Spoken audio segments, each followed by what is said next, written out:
Анвар Исмаилов атындағы кәсіптік колледжінің физика пәнінің мұғалімі Халнияз Захилова. Саламатсыздар ма, құрметті білім алушылар. Бүгін сіздермен өтетін тақырыбымыз фотоэффект құбылысы Эйнштейннің фотоэффектіге арналған теңдеуі. Бүгінгі өтетін тақырыбымыздың мақсаты фотоэффект құбылысының пайда болуы, оның қандай заңдары бар, солармен танысу және де Эйнштейннің фотоэффектіге арналған теңдеуін түсіну.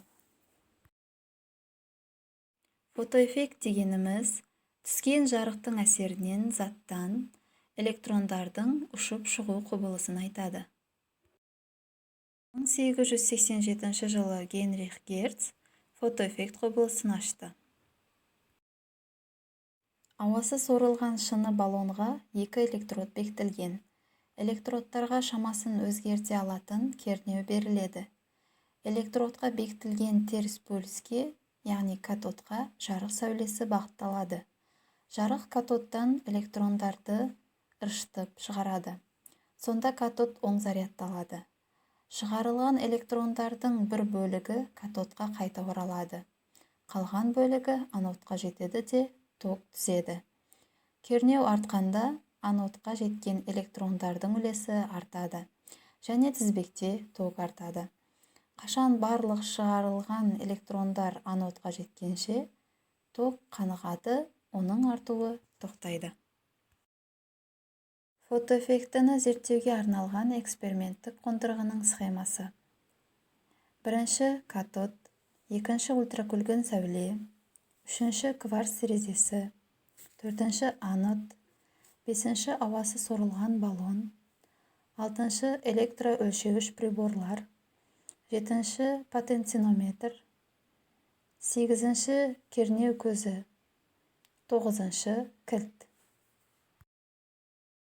Ал Альберт Эйнштейн 1905 жылы энергияның сақталу заңы бойынша жұтылған жарық фотонының энергиясы электронның шығу жұмысына және кинетикалық энергиясына жұмсалады деген қорытындыға келді және де өзінің теңдеуін шығарды. Эйнштейннің эксперимент арқылы жарық дегеніміз бөлшектер, яғни фотондар ағыны екенін дәлелдеп берді. Фотонның энергиясы Е тең h-ға. Ол электрондардың шығу жұмысына және электрондарға кинетикалық энергия беруге жұмсалады.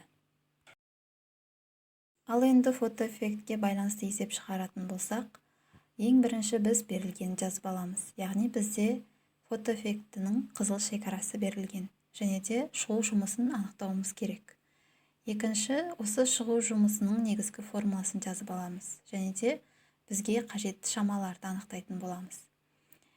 Соңында шығу жұмысының негізгі формуласына керекті шамаларды қоя отырып, математикалық жолмен есептейміз. Электроскоптың пластинкасы теріс зарядталған, ал электроскоптың көрсеткіш бағыты осы кезде ауытқи бастайды. Одан кейін осы пластинканы жарық көзіне бағыттайтын боламыз. Осы кезде электроскоптың көрсеткіш бағыты төменге қарай өзгере бастайды. Яғни бұл не дегеніміз? Электродтың пластинкасынан өтіп, электр зарядын тудырады. Яғни бұл құбылыс фотоэффект құбылысы деп аталады. Көптеген техникалық құралдардың жұмыс істеу принципі осы фотоэффект құбылысына негізделген.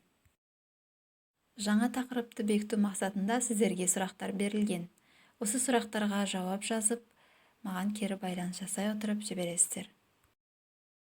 Осымен бүгінгі біздің сабағымыз аяқталды. Назарларыңызға рахмет. Қош сау болыңыздар.